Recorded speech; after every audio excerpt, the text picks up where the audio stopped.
I like to use generative techniques sometimes to create new musical material, which then I bring into a more standard context for creating my ambient music. So I start with generative techniques. The music in the end doesn't necessarily remain a generative piece, but I find that these techniques really help me to come up with material that otherwise I would not I would not think of. There's something about using the machine processes in Ableton Live and also in Reason that break the mold for me, I guess. And so what I'm going to show you is what began as a small motif in D Dorian on piano eventually grew into what you're hearing in the background right now. And I will show you how that happened.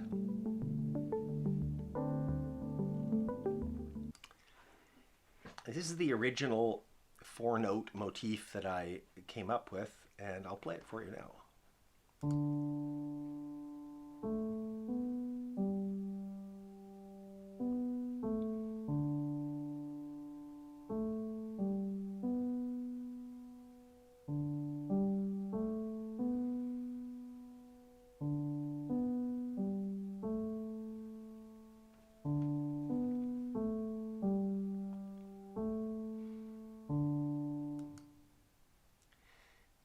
I find it quite an interesting little. It's simple, but because of its reuse of the same notes, but the order is changed and the articulation is changed. I just find it an interesting little piece of music, and I was immediately kind of captivated by it. And I thought, well, what could I do with that to stretch it out and to make more of it? So what I began with was I began to play with the scales and chords device from Reason to add a harmony to it. And I knew that I wanted chords that were more than just triads. I wanted to try stretching those chords out a bit. And so just by playing around with the different settings in scales and chords, I came up with this.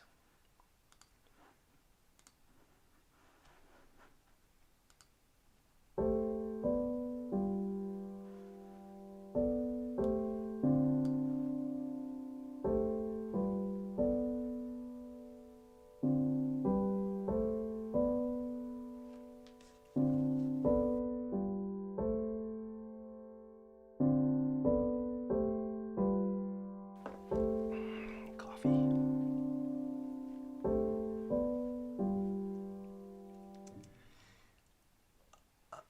When I got to that setting, I thought, oh, that's interesting. I know that when I apply some of the randomizing and timing techniques in Ableton that I was thinking of, that could be quite fascinating. But I didn't want the chords to just be played stacked like that.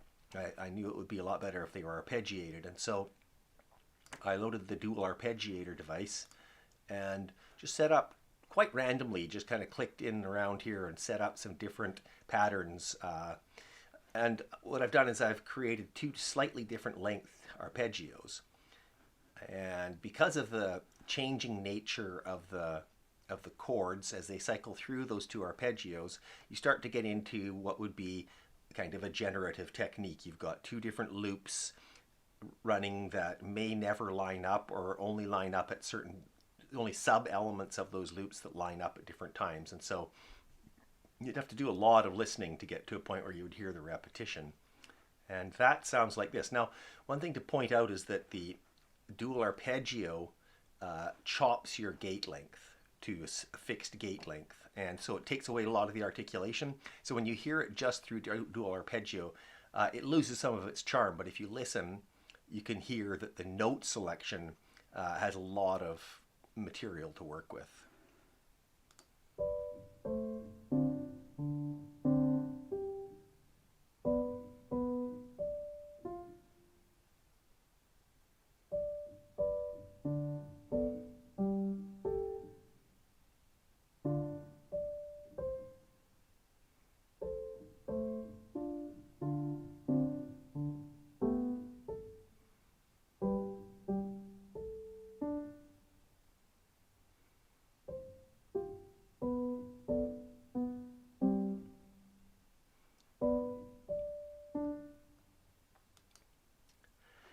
So I recorded quite a long segment of that. It's actually, let's see here, somewhere around, oh, I have to get out of edit mode, don't I? It was somewhere around, yeah, 130-ish bars of that pattern, played through scales and chords and dual arpeggio out to another MIDI pattern, MIDI file, and then imported that into Ableton Live. So we'll go into Ableton Live now and show you what that looks like and sounds like in Ableton. I have to just go here and turn off these randomization devices so you can hear it just alone there. And oh, I'll turn these off as well. And here's the pattern. So let's take a look at that. So hard to see a pattern in there. And that's what I really appreciate about that technique, is that it really did take something that was quite a simple pattern and extract a lot of material from it. So let's just take a listen to that. Oops.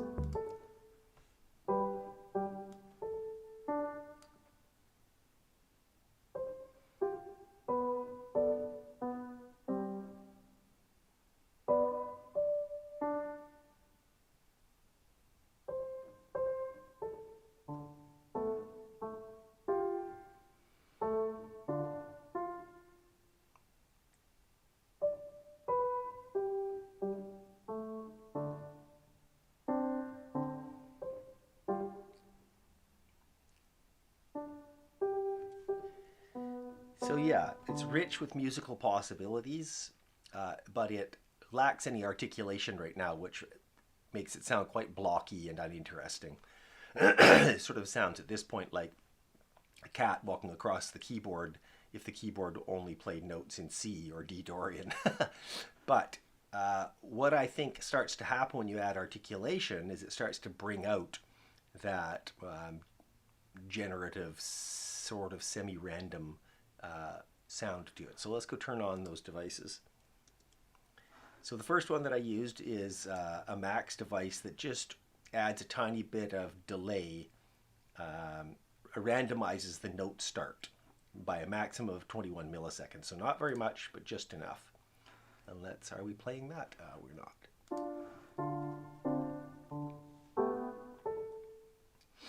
So then I'm using a Midi LFO, which is another Max device, to articulate, or to modulate rather, the note length setting on the note length device. When I turn that on, I start to get sustain on some notes.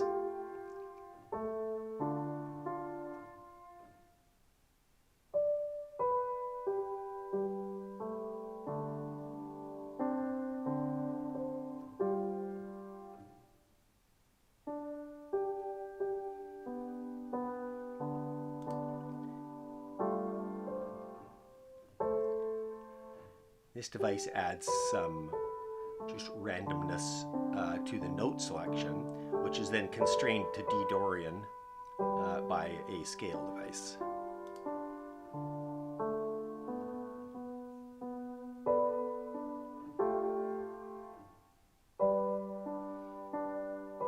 Now if I go in and start these two clips that run alongside it,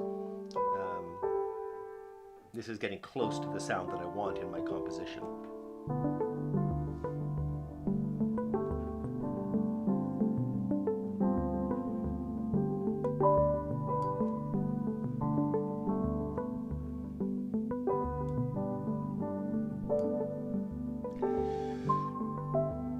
And the final tweak that I made that got me to the point where I am in this composition now is that I thought, well, this is cool, but it's a lot of harmonic material.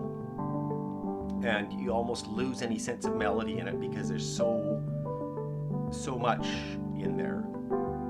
And so what I've done in this clip is I've taken a kind of a horizontal slice of that, limited to within 1 octave, which I'm going to feed through the same set of randomization devices. So in this case, now Blue will be able to, or rather the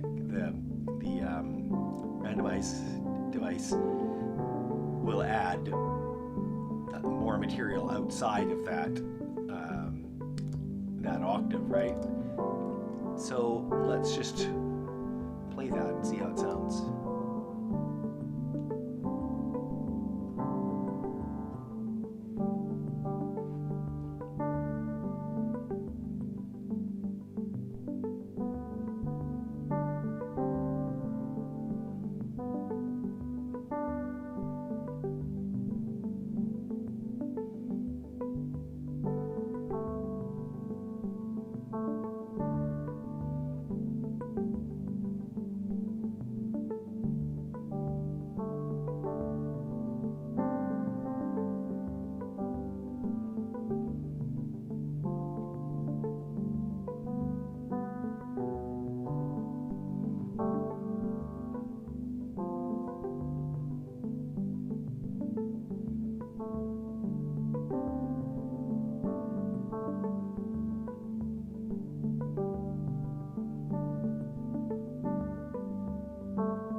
And that's the piece as I've developed it so far.